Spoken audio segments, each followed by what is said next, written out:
Near mint condition, the home of collected editions. And check out that eye, that's exactly what we want to see. Woo, look at that panel, baby. And that, as they say, is that.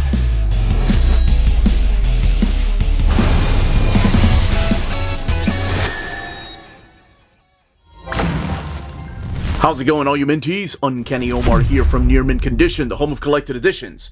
And join me today for my overview of Slaine, the definitive edition, volume 1 hardcover from 2000 AD. So let's find out what exactly this book is together.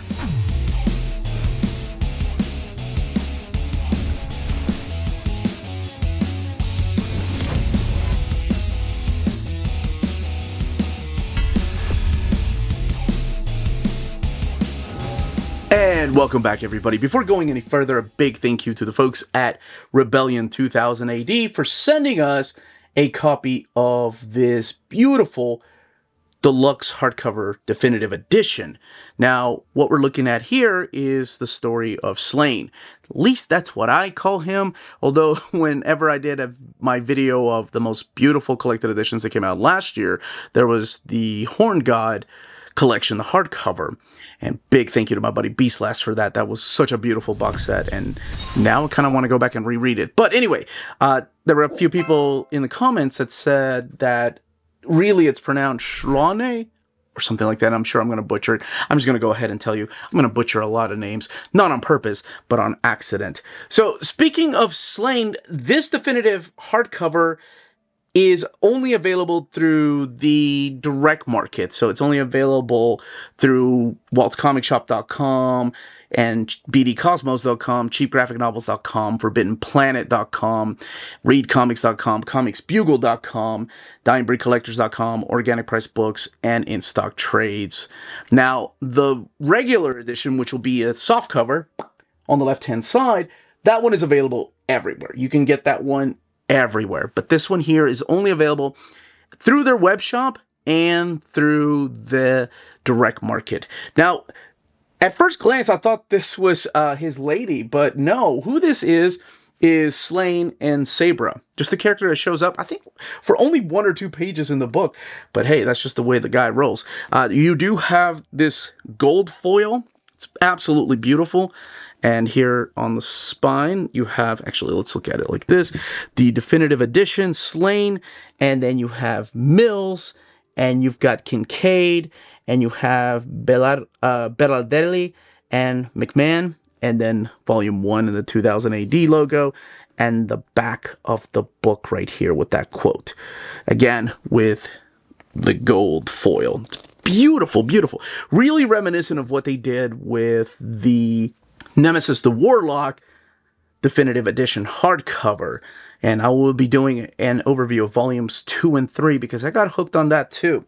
Now, their standard edition will be very similar to the hardcover format, meaning the dimensions will be the same. It will just be a soft cover, but the actual trim size, the paper page right there, will be identical in size.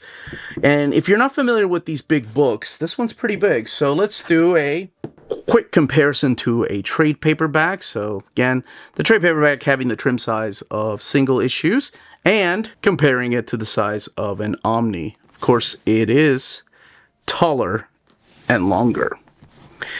And let's look at this again. So no dust jacket. It's just the art on board. It does have a flat spine, and we'll look at the binding in a little bit. The deluxe hardcover edition goes for $38.99, while the softcover is $25.95. But everything on the inside is the same, including the extras. All right, we are going to crack this open and talk about this journey, because it is a journey, and it is one insane, crazy journey that I did not expect. And then, of course, we'll talk about any of the extras and the build, like I promised. All right, let's go ahead and open this book up. Oh, it's absolutely beautiful. They're using different end sheets here, and those are the ones that are supplied by Mike McMahon. And then the definitive edition of Slaine Volume 1, Warriors Dawn. And here are your credits. And really, it's basically Pat Mills, Angie Kincaid, who at the time was Angie Mills. They were married, or maybe they're married now. And then Mick McMahon and Massimo Bellardinelli. And then, of course, created by Pat Mills and Angie Kincaid. And pretty much your table of contents here on the left-hand side, including who wrote the script and who the artist was. And basically, it's just two main artists throughout the entire book here. Tom Frame and Steve Potter are practically the letterers throughout the entire book. He was 7 when he saw his mother killed in the death run, 12 when he had his first warp spasm, 15 when he learned the secret of the mound, 16 when he escaped from his tribe after committing a certain crime and became a mercenary, a thief, and a battle smiter. He's now 19. He's on his way back. Slaine. Saga of prehistoric Britain before the flood. Man. Did not know what to exactly expect here. So this does include certain progs, and if you're not familiar with that, it's pretty much a anthology series that featured Judge Dredd, but in 1983, August of 1983, as a matter of fact, was when they started putting in this story right here. And it runs for about 5-6 pages or so. There are several stories collected in here, like the Time Monster, the Beast in Broth, the Warrior's Dawn, the Bride of Crom, and Sky Chariots, which we'll talk a little bit about, and then the Dragon Heist. Love that right there. So the first issue, and only the first issue, is actually drawn by Angie Kincaid. By the way, this book has 256 pages. And it just introduces us to these two main characters. The narration is actually done by none other than his dwarf sidekick, Uko. So you have Slaine. And Slaine is pretty much an exile from this Celtic tribe, and they're known as the Cessair, because he was caught having having an affair with his young love named Niam, who at that time was a favorite of the king. So he got exiled, and now he wanders this land. I believe the land is Tir Nan Og. It's the land of the young, and Uko is kind of like his sidekick, but you think that, like, at first he's going to betray him, but no, he kind of sticks around for a while. And in here, at the very beginning, you can see what kind of character he is. I love this map right here that's provided by Angie Kincaid. So in the first issue, in the very first prog, again, 5 to 6 pages, we get to know the character. We get to know a little bit about why he was exiled. And we don't know exactly what the warp spasm is yet. Not yet, anyway. But you see what kind of barbaric character he is. And keep in mind, he's only 19 at the time.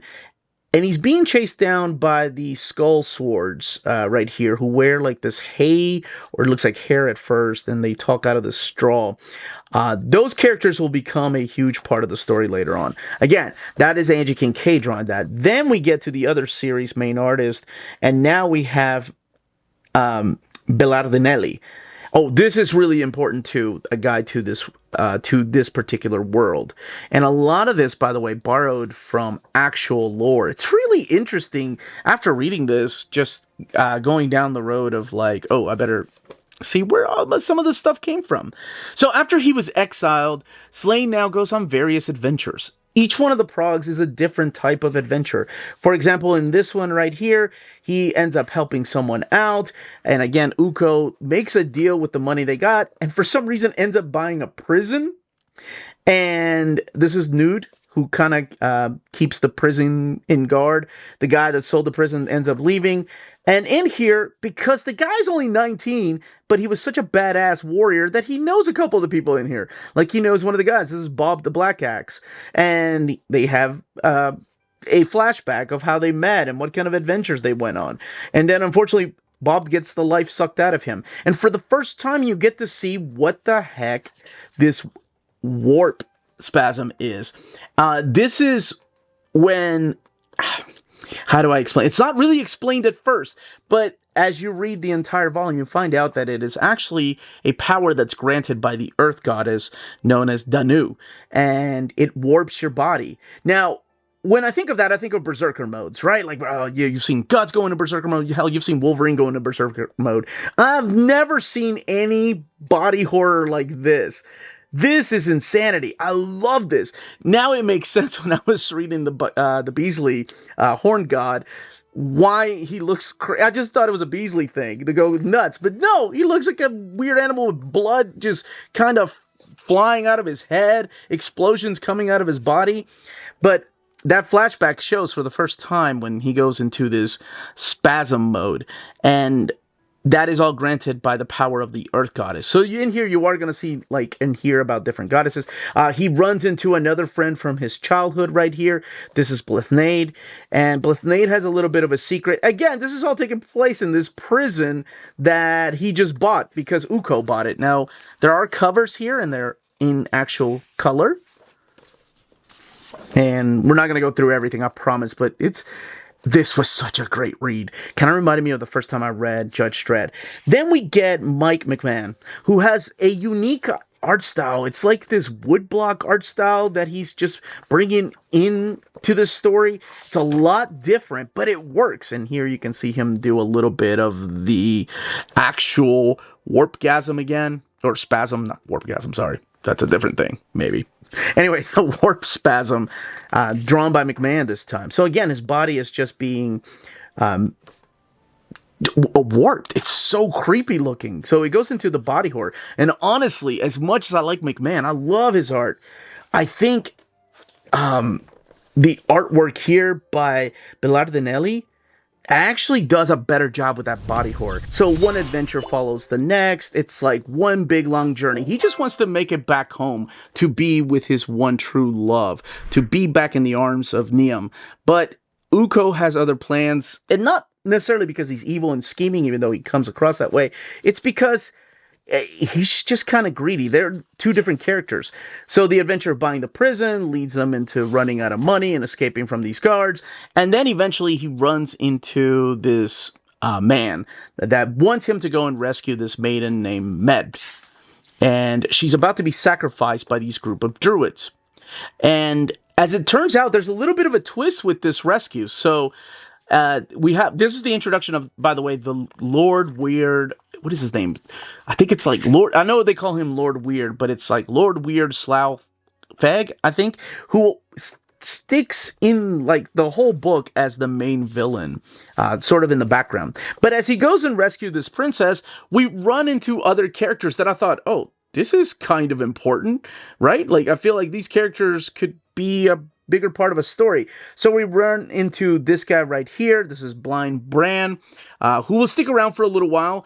We run into this character. This is the Tamun the Stump, Sinol the Scavenger. But this guy right here, Roth Bellyshaker, turns out to be his dad. So it is finally in this episode, 68 pages in, that you find out what happened to his mom. And it is something horrible that he will not forgive his dad over. And it kind of shaped who he was and why he is the way he is. But in this, he is meant to rescue Med. Now, she is atop of the Wicker Man, about to be burned alive. However, it turns out that she doesn't want to be rescued. That she believes that her master and mentor want to sacrifice her to Crumkraut. Is it Crum? It's Crum Crouch, I think is how you pronounce it, or Crouch, the god of who is taking these sacrifices, because these druids are sacrificing all of these people. And I think it's a worm god, just by the description of it. And the description of the actual druids, oh my gosh, they're creepy. That's why they wear that hay. It's because they don't bathe or anything. So again, you're going to see body horror in here. You're going to be seeing him shift into that warp spasm. And all he's trying to do is make it back home, but he keeps getting into these adventures, all with the help of Ukko. And again, Bran, sometimes you'll see some of the McMahon artwork through here. I love his artwork when it comes to like the backgrounds and the settings. I think he's an amazing... Oh, and the fights. Let's not forget the fights. By this point, you're going to have more Beastmen show up. And again, all of this being told by Ukko. Now, here's the origins of Slaine. This is when I got really deep into this book. It's like, oh, this is actually based on a lot of true Celtic lore and actual Celtic history. So at first, whenever I was told about this series many years ago, I I started reading Judge Dredd, and I had a lot of my viewers from the UK reach out to me asking if I've ever read anything else. They told me about ABC Warriors Nemesis, and then they sold me on Slaine by saying he's like Conan the Barbarian. And honestly, he is. He is like Conan the Barbarian in many ways. However, he is so different because not only is just the youth, right, and it's going in chronological order, whereas Conan, this is the main villain I was talking about, the Lord Weird, Slow Feg. It's not just in chronological order, and he's younger, but definitely borrowing elements from Celtic lore, and definitely punk rock. It's a weird mix of all of that, and it works, and I freaking fell in love with this story. I've never read this. This is all done from the very beginning, capturing his adventures. The only thing I had read was the Horn God, and of course, that's Simon Beasley, right? So immediately I'm like, oh, this is amazing. It's crazy. It's funny.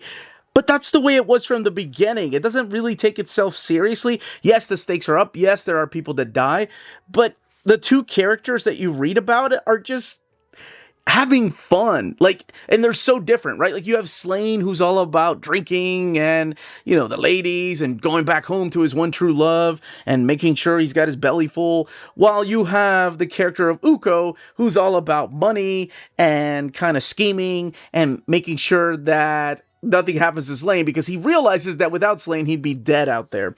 And I kind of like that dichotomy, like both of them working together off of each other is really good. It works. And I didn't think I would like the character because, well, honestly, in most other fantasy stories, that character would have been dead long ago. But he's still, like, even all the way to the end of the book, is still the one that's narrating it. We get to Sky Chariots, and Sky Chariots, it's when it kind of takes a little bit of a turn as to what kind of stories we have in here. Because, at first we have the stories of him buying a prison, helping other people out, a maiden is in distress. These are all still human type of characters.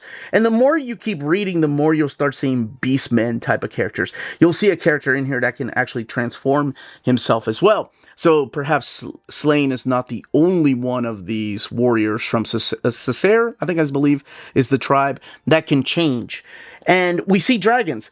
But again, because of this wonderful artwork in here by Massimo Belardinelli, look at that. The dragons aren't pretty. They're not like your fantasy dragons that you would see on covers. And I love the way that they see human beings. Like, they see our flesh, our veins, and like our hearts. It's really dark. Oh, and we meet the character of Nest, who will play a bigger part here towards the end. I don't know if she sticks around for a while, but she is a big part of this very, very beginning here, the last 2/3 of the book.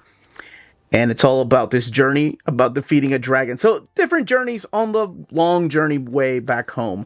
Does he make it back home? Well, I don't know, because I haven't read it that far. I've read The Horn God, and that kind of skipped some time. And speaking of time, I kind of wish I had started at the beginning, because that kind of spoils some things about time travel, maybe? Or not time travel, but taking out of time to actually fight alongside historical characters. Anyway, this is what the artwork looks like.